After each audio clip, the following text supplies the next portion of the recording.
lost. Get switched on. We gotta move now. So Modern Warfare 3 picks up just hours after Modern Warfare 2. So DC's burning, the war escalated up to Eastern Seaboard. We pick up with Delta Force that are fighting through the streets of Manhattan, trying to push the Russian army out of America. But that's just the beginning. I mean, the war is going all over the world. It's started to spread into Europe, but the conflict in each area, which is what I love, is very different because the war is raging very differently, where New York and the U.S. is war-torn by the end of Modern Warfare 2, but in Europe, they're still very populated cities. They have their local resistance forces, their local armies that are fighting alongside things like the British SAS, trying to figure out how this conflict is unfolding and how their countries and cities are going to be pulled into it. So we follow that, but more importantly, we need to figure out what's happened to Task Force 141. By the end of Modern Warfare 2, they were either dead or on the run. And so we figure out how these three stories really arc into each other into this global conflict.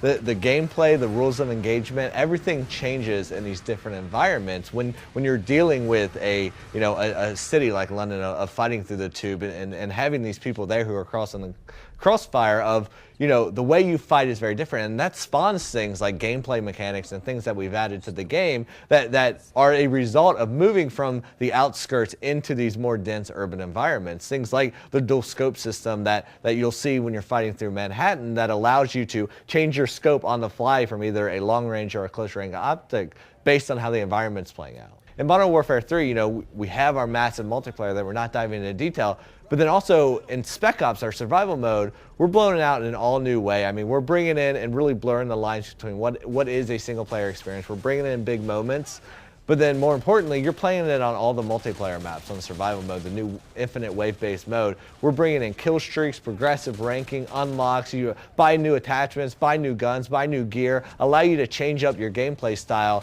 as the enemy's constantly changing up theirs. And that's something like you've never experienced in Call of Duty before in the way that we're doing Spec Ops now. I mean, you can call it a Delta Squad, have them come in and be defending you as you're fighting through all these AI enemies in the survival mode. It's awesome.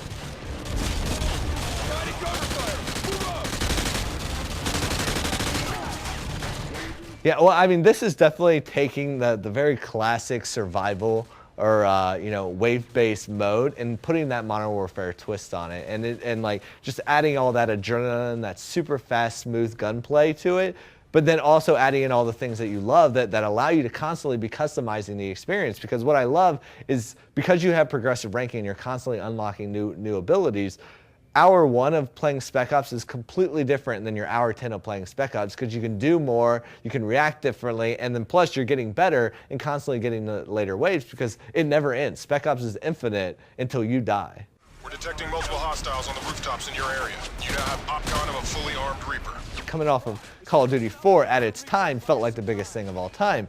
And then Modern Warfare 2 blows it away, and now moving into Modern Warfare 3, it's all about falling back and really relying on those 30 million fans and being connected with them and making sure that we're building off their expectations, but more importantly, also building off that core design philosophy that we have for the vision we want Modern Warfare 3 to be. Because every aspect of the game is different. On multiplayer, you're looking and you're relying on that fan feedback and that fan passion to build up from. And then from a single player standpoint, we're looking at okay, this is a payoff to all that investment the fans have been putting in since Call of Duty 4. So let's deliver on that.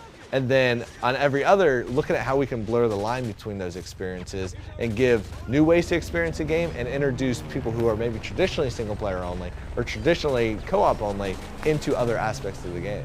There's definitely something for everyone, whether you're brand new to Call of Duty or you've been playing it for years. I mean, we really focus on giving a platform to allow everyone in our audience to have fun. They want to have fun without hindering somebody else. So pick it up, give it a try November 8th.